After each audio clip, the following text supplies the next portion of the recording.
Here's 7 productivity tactics that actually work. You don't have to plan out every single minute in a Google Calendar that you don't even end up following. You don't have to spend 3 hours planning your week on a Sunday. In the last few years, I've had to juggle school, work, health, a relationship, and this YouTube channel, which basically forced me to become super productive. And what I've learned is that most productivity tactics either take too long, are impractical, or they just don't work. The tactics I'm about to show you today are easy to use, they're practical, they make a huge difference. Number 1, how to actually plan your days. So right now, the most popular way of planning out your days is Google Calendar, which takes time to make, is rigid as hell, and most of the time, you don't even end up following it. You're gonna start using a to-do list. So the night before, you're gonna sit down and write a few tasks that you're gonna do the next day related to your goals. Here's what I've got for today. So I'm not gonna give too much detail regarding the to-do list because I could give you like a bunch more tips on how to use it.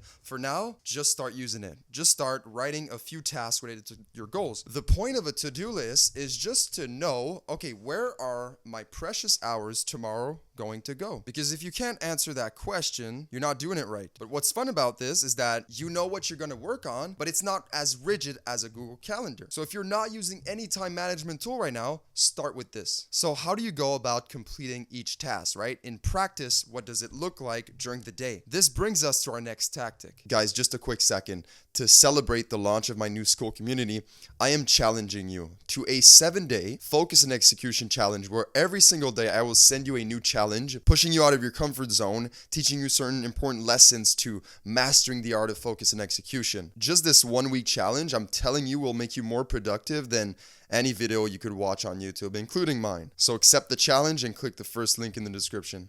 Number 2. Use time blocks. So each task on your to-do list is given a time block. Once you start working on your first task, you've entered that time block. And for the duration of that task, however long it takes to complete it, you need to be 100% focused on it. You can't do anything else. Once you're done, you exit the time block, and that's when you can chill a little bit before entering the next one. So with a Google Calendar, you're told, okay, this task is going to take exactly 90 minutes, then you're going to go immediately to the next task, and then you go overboard, you kind of feel bad, and then you also feel like a robot because you can never chill. Using time blocks, it could take you 1 hour, it could take you 3 hours. You just need to complete the task. And once you've completed your first time block, then you can go eat, you can go read, you can chill a little bit with your girlfriend, and then you enter the next one. Back to focus, 100%. You're not doing anything else. You finish it, chill a little bit, go to the third one, right? This is the perfect balance between flexibility and effectiveness. So what if you work a full-time job and 5 days a week, there's just a big fat 8-hour block in the middle of your day that is just unusable? When do you work on the task related to your goals? Before or after your work? Number 3,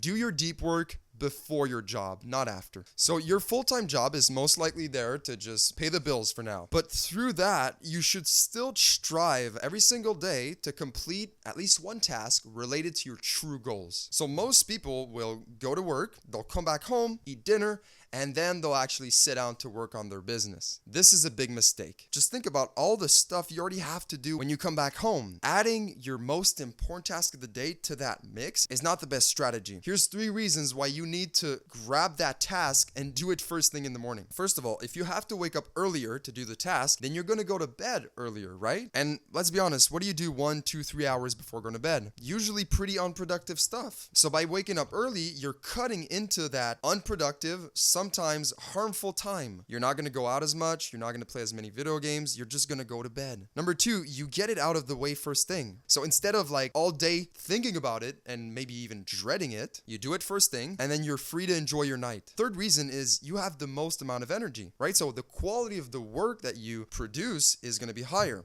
And this actually brings us to our next tactic. Number 4, match task difficulty with energy levels. So let's say you decide to still work on your most important task after work. Okay, so you come back home, you go to the gym, you eat, and then you sit down at 7:30 p.m. You sit down at your desk and you have to write a YouTube script or you have to develop your product for your business. Energy is at its lowest of the day and you're demanding of your brain the mental capacity to do the hardest, most important task of the day. You've completely flipped it around. Instead, if energy levels are low, you need to match the difficulty of the task. So again, if you, for whatever reason, decide to work on your business at 8 p.m., then you should probably do something easier because your brain right now is probably going to be unable to produce the kind of work that is necessary for that most important task. So for the majority of people, they have the most amount of energy when they wake up in the morning, and then it progressively goes down. It also goes down after a meal, then comes back up. So you need to be aware of how your energy levels change throughout the day, and then you need to place work tasks according to that. So again, in the morning, before you eat breakfast, do the hardest task. Then after a meal, maybe you can just go read. And then during the evening, just do something brain dead. Continuing to work despite energy levels dropping will allow you to squeeze the most amount of juice out of each day,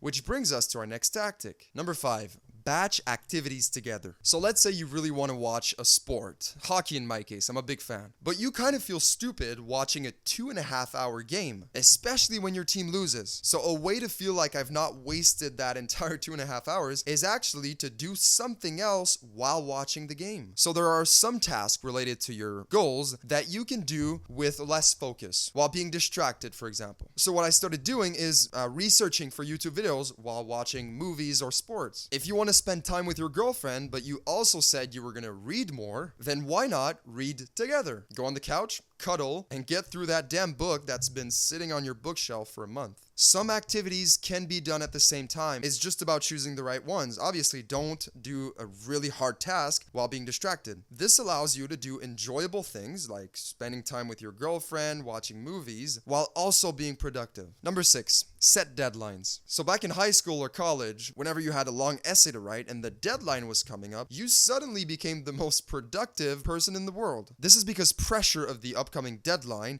leads to effort. It leads to focus. And we can artificially create this pressure by setting our own deadlines. Without deadlines, things get done when it's convenient, when you feel like it. That's not an effective strategy. A deadline is like being chased by a bear. You cannot take your time. You have to go fast. You have to work hard. So practically speaking, I'd like you to start setting yearly, monthly, weekly, daily, and even hourly deadlines. So let me explain. Yearly, as in the biggest goal of the year, right? You got to get this thing done before the end of the year. Monthly, as in your goals for the month, what you want to accomplish this month. Same thing with weekly. What do you want to get done before the end of the week? For daily deadlines, this is going to be your to-do list. So I am committing to doing this by the end of the day. That's a deadline. And then hourly, this is pretty fun. You get a timer, you set it to 1 hour, 1.5 hours, whatever, and then you start it.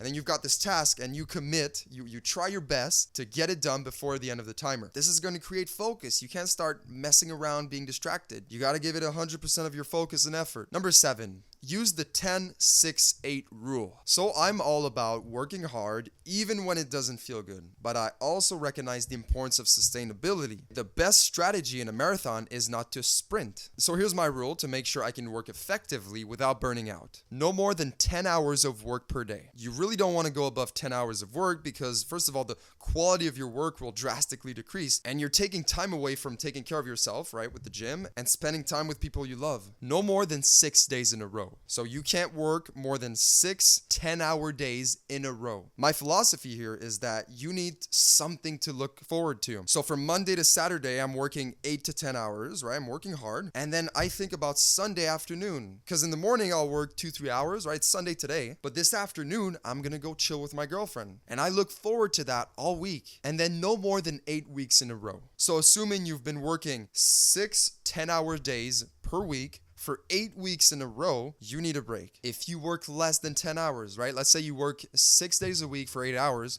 then you can do it for more than 8 weeks in a row. So in practice, here's what this looks like. So most of your days you work 8 to 10 hours. On Sunday, you take it easy. Maybe you don't work at all or just in the morning, you take the afternoon off. And then after 2 or 3 months, you take a full weekend off where you just unplug and chill out. Now, this rule is not universal. It depends on your work capacity. So in a year, I might tell you the new rule is 12-8-10. A few years ago, I would have told you the rule is 4-3-4.